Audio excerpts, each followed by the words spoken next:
Незаинтересирани родители, инертни училишни педагози и психолози.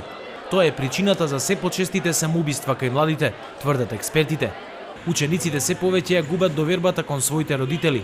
Во борбата за гола екзистенција, родителите пак се помалку се интересираат за успехот и поведението на своите деца. Родителите не се баш најзаинтересирани за соработка со училиште. Значи, проблемот наш е како да ги привлечеме родителите да соработуваат со училиштето. Одите ли често да се информирате за успехот на вашето дете, за неговото поведение? Да, одиме. Имате ли информација што вашето дете прави? Имаме во секое време имаме информации. И државата признава дека децата се повеќе се оттуѓуваат од своите родители. Децата кажуваат на нашите истражувања, нашите разговори дека они не ги чувствуваат родителите близина, вика ги нема, не се околу нас, не се до нас, не се до нас на источните тимови. Според последните информации, двајца ученици на 10-годишна возраст се најмладите зависници од дрога во земјава.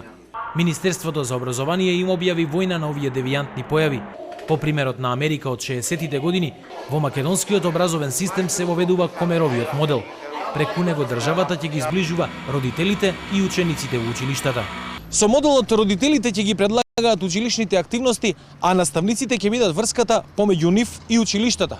Ако некој ученик има проблем, наставникот е должен веднаш да ги извести родителите, но и психолозите, социолозите и педагозите, чија задача е да преземат превентивни мерки за решавање на проблемот. За ова да успее, Министерството ќе треба да направи корекции во Законот за основно и средно образование. Имаме доволно голем број на родители кои останаа без работа и кои важат како технолошки вишок или во некоја друга категорија се сместени, значи луѓе кои не можат да се само потврдат во овој општествен поредок и многу ќе им биде мило, ми се чини, со една или две дополнителни активности од фелата или од браншата во која тие практично припаѓаат, да можат да реализираат некое кратко предавање.